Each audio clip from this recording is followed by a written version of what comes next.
from the first snow of the season and bracing for another round.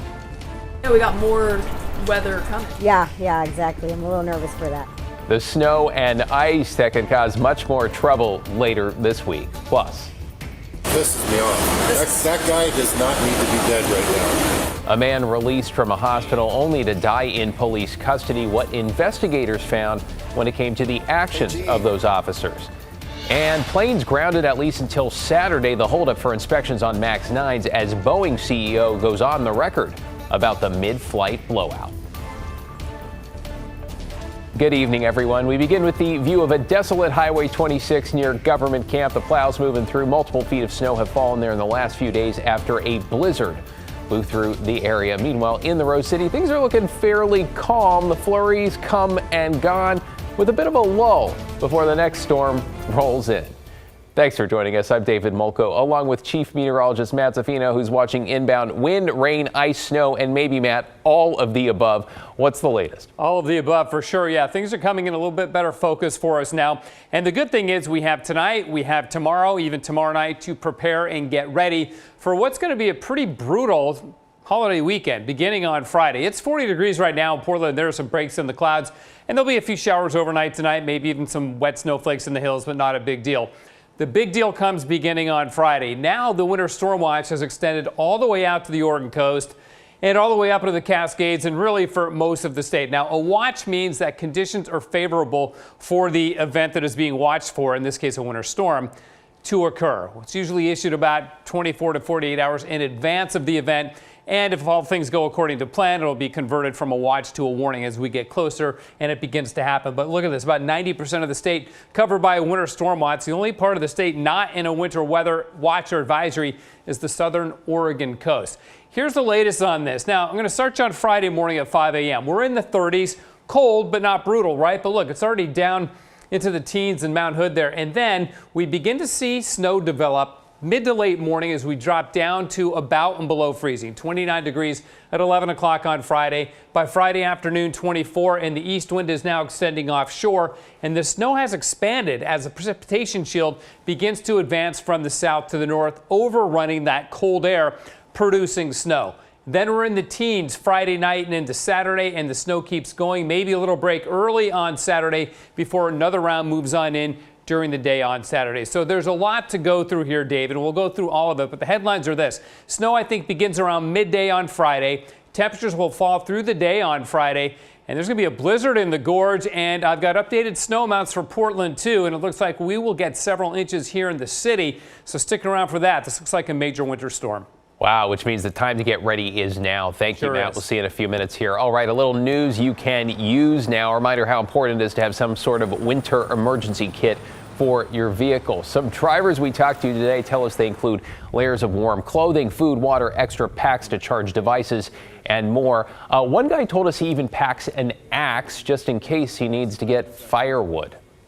I'm a ham radio operator, so I've got ham radio, I've got an Apple iPhone with satellite SOS, full survival kit, first aid kit, blankets, tent, sleeping bag. I usually have a couple gallons of water in my car. I don't leave the house without snacks, and we do some backcountry touring, and so I usually have a snow shovel. And that's in the backcountry. You know what we've seen sometimes on Portland highways. Okay, if you're headed into the mountains, make sure you have a full tank of fuel. Good idea for the city too, right? And chains.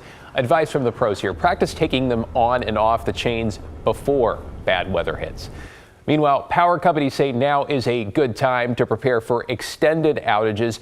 PGE recommending having a flashlight or headlamp with fresh batteries, along with a battery-powered or hand-crank radio and an alarm clock or a watch. They also recommend double-checking that your phone and other electronic devices, including charging banks, are full and ready to go. PGE says right now it's working on its game plan ahead of the storm. Staging the right resources where we think the biggest impact is going to be, bringing in additional crews and things like that, so that if that storm does cause outages, we're ready to quickly react. All right, with cold air blowing into Portland Fire and Rescue, I want to remind everybody to know how to shut off their water in case pipes burst. That might include getting a special tool to turn off the main valve outside your home, checking to make sure it is not stuck in the on position before things freeze. Our team will closely track the winter weather as it approaches. Stay with us on air, online, and on KGW Plus for the latest forecast as we brace for cold with the strong possibility of ice and snow.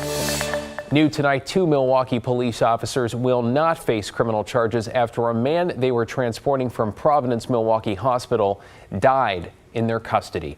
Alma McCarty is in the newsroom with the latest update. Alma. David, you may remember this incident from December. It was recorded on the officers' body cameras. The Multnomah County DA's office essentially saying the evidence shows officers only took Sean Michael Descamps into custody to take him to a behavioral health center as a last resort. And while this memo suggests the officers did nothing wrong, it also raises troubling new questions about the hospital and the actions of its staff. The 2 Milwaukee police officers who transported Jean Michael Descamps to Unity Center for Behavioral Health from Providence Milwaukee Hospital on December 12th will not face any criminal charges after the 26-year-old died in their custody. Hey, Gene. Gene.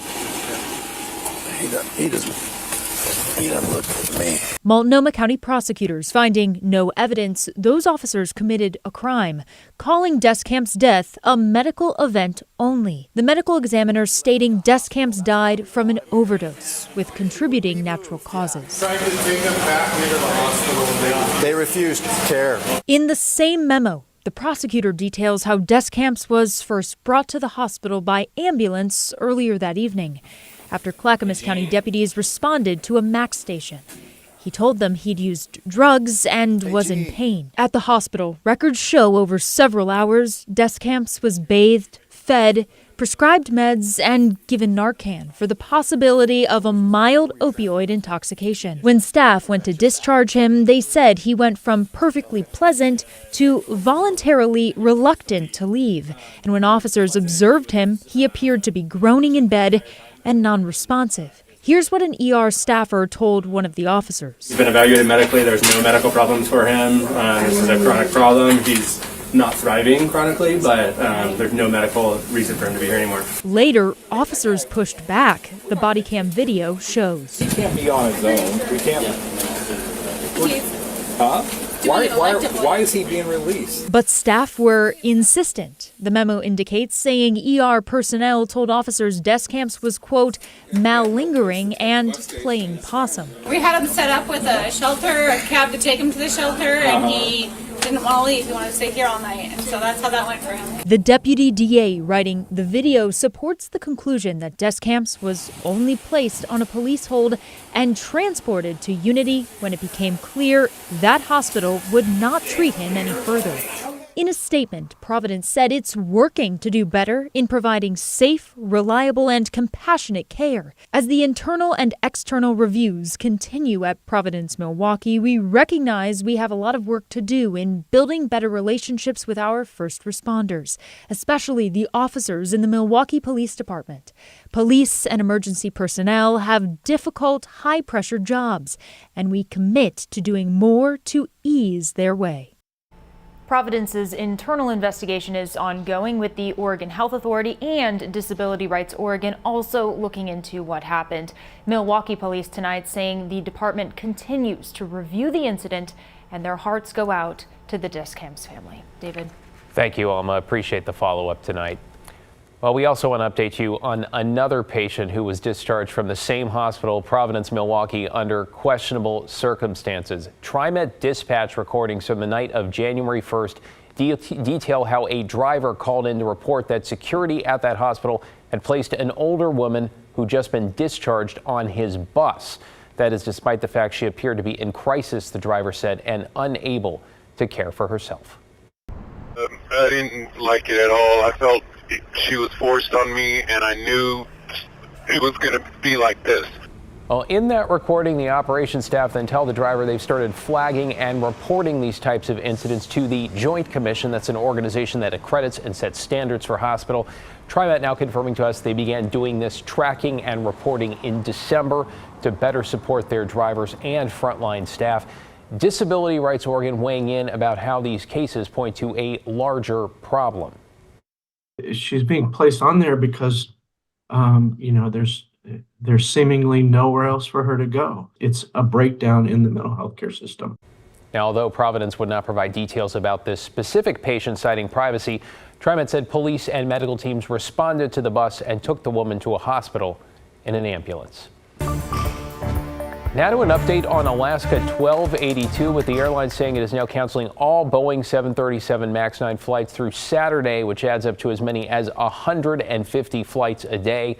The MAX 9 remains grounded nationwide after that door plug blowout last Friday evening over Portland. Alaska and United, the only two U.S. airlines who both fly that jet, are both waiting for revised instructions from Boeing and the FAA before they can complete the mandatory inspections of the aircraft. Now, today Boeing CEO told CNBC he was, quote, devastated and emotional when he first saw the pictures of the gaping hole. Now he says they have work to do. Now we're in a moment where we have nobody at risk. And our job is to understand literally everything that has happened, everything that surrounds that particular fuselage plug, and fix it and make sure it can never happen again. The door plug, recovered in the backyard of a high school teacher in Cedar Mill, has now been transported to the NTSB lab in Washington, D.C. We'll keep you posted.